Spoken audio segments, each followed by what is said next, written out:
What's up, guys? James Solomon here. I'm gonna try to take off my shades, and yeah, let's kill my eyes. Yeah, just wanted to say, just had a workout here, so forgive the informality as far as the tank top and everything, but the markets. Now, this is just my personal opinion, not financial advice, but current market conditions. It doesn't look good. Crypto looks awful. Everything looks bad across the board from like a macroeconomic perspective, right? So, consumer price index is up.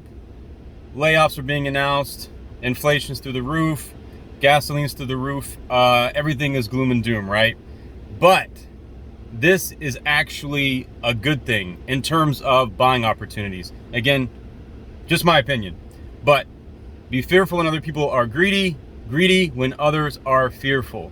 So we have an opportunity here, in my opinion, great bargain basement, like discounted prices, okay? So equities markets are down 50 to, in some cases, 70% plus, depending upon the sector, the equities. I think even Shopify is like 70 plus percent down. Crypto's down in some cases as much as like 80 to 90%. But again, this is when wealth is made. This is when riches are planted and they're harvested during bull markets. So from my perspective, I think it's a great thing. And I'm fortunate to have a good job. I'm able to load into more positions and take advantage of this, but just beware of the gloom and doom, because I mean, there's not really any good news around. But again, a lot of the people that are preaching gloom and doom, and I'm not saying, not for good reason, but these are the same people that during the dot-com bubble of the early 2000s or 2000, Amazon, companies like that had gone down like 85%. If you invested in these companies when everyone was preaching gloom and doom on some of these financial 24-hour financial networks, they'd be sitting very well right now. Even with all the corrections, they'd be sitting very well in massive profits.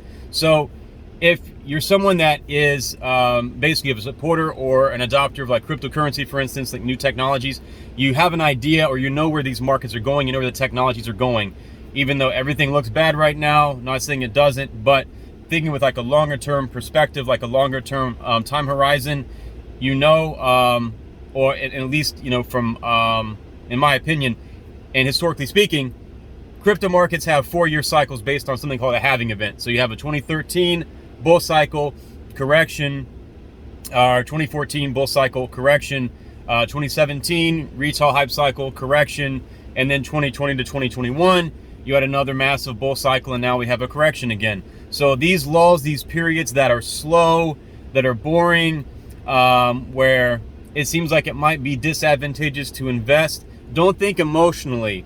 And I want to liken this to like relationships. Like sometimes you will do something that's actually not in your own best self-interest because emotions are involved. You need to detach your emotions and think rationally, think in the longer term, and do something that might seem counterintuitive based on your emotions, but thinking logically, save maybe like a dystopian zombie apocalypse, the markets always come back, okay? So forget the gloom and doom. In my opinion, not financial advice, this is the most opportune, or one of the most opportune times to load into the markets if you have dry powder, as they call it, or like money on the sidelines, okay? And if you're able to work overtime, get some extra money, because I know the job market isn't great in some cases. It's a great opportunity for a second job. Load into more positions. Just ride it out for the kind of the medium to long term. And again, unless things change, things most likely will be back within 2 to 3 years. But either way, the more and more you load in, once the market comes back, the more and more exponential gain you're going to get. And again, like the last bull cycle, these profits were realized by people that 2018, 2019 were loading into the crypto markets when things such as Cardano were like 5 to 10 cents. Ethereum was like $100 or a little bit less than $100 at the bottom. Bitcoin was in the low, 5,000 to, I'd say 5 to 10,000 oscillating. And then you had the, the retail, or rather the flash crash, I should say, of March 2020. But anyway, I think I'm rambling a little bit. I want to finish on that note. Again, don't get too discouraged. See this as, in my opinion, because I am, a buying opportunity. And if you didn't have the opportunity to get in on the last bull cycle and buy when prices were cheap, this right now is the opportunity. So be blessed. James Solomon out. Later. Be safe, guys.